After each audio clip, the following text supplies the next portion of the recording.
ఏంటి విశేషాలు? మా మమ్మీ చేసిన చికెన్ పచ్చడి వేసుకొని వేడి వేడి అన్నం పప్పు చికెన్ పచ్చడి చూడండి. ఇప్పుడు నేను కలుపుతా దీన్ని మంచిగా. మేమే పెట్టిన చికెన్ బోన్లెస్ పచ్చడి అండి. అందరికి వేసేసాం. అడుగున ఈ ముక్కలు కొన్ని ఉన్నాయి. ఇదిగో ఇలా ఉంటుంది మా దగ్గర ముక్క కానీ కలర్ కానీ. మంచి కాశ్మీరీ మిరపకాయలతో చేసిన కారం.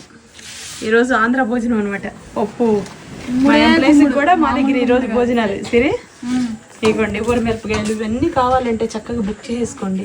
ఈ ఊర మిరపకాయలు తరగండి, చాలా తక్కువ రేటు పడుతుంది. ఈ ఊర మిరపకాయలు ఈ బుల్లెట్స్ అంటారు కదా, ఆ ఊర మిరపకాయలు.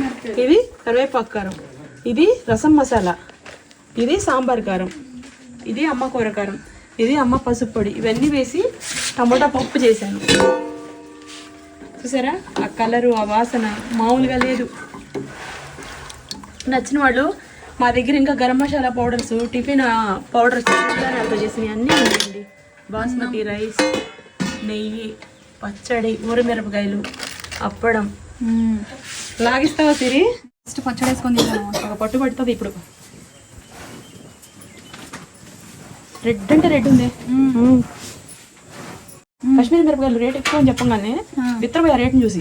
అయినా కూడా ఎక్కడైనా క్వాలిటీ విషయంలో తగ్గుతున్నాను నేను తగ్గను అసలు. లేదు, అన్ని నెంబర్ 1 క్వాలిటీ. ఆయిల్ దగ్గర నుంచి అన్ని శనగ నూనె, మంచి క్వాలిటీ శనగ నూనె. చికెన్ బోన్లెస్ పచ్చడి అది.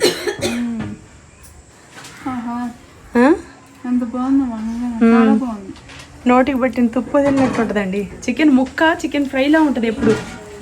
చక్కగా నచ్చిన వాళ్ళు బుక్ చేసుకోండి. ఇంట్లో మీరు పెట్టుకోలేకపోతే మేము ఉన్నామండి, చాలా శుభ్రంగా పెడుతున్నాము. నేనే ఎంప్లాయీస్, మాకు హెల్పర్స్ ఉంటారు తప్ప ఈ ఎంతెంత వేయాలి, ఏమి వేయాలి, ఎలా కలపాలి ఇవన్నీ నాదేనండి. క్వాంటిటీ మొత్తం మా మమ్మీ చెప్పాలి. ఇక్కడ మాస్టర్లు గీస్టర్లు ఎవరు లేరు, నాకు నేనే మాస్టర్ని. 1/2 కేజీ దగ్గర నుంచి ఇప్పుడు మీకు 100 కేజీలు పచ్చడైనా పెట్టే కెపాసిటీ నాకు ఉందండి. పచ్చడి కలర్ చూడమా అసలు ఎంత బాగుందో, రెడ్గా. పచ్చడిలమా రెడ్గా లేకపోతే అసలు చిరాకేసిద్ది.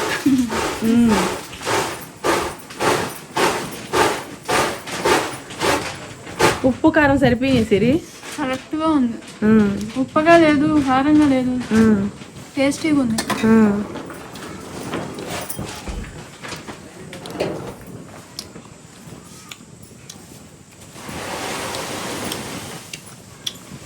చికెన్ ముక్కని చికెన్ ఫ్రైయా అన్నట్టు ఉంటుంది.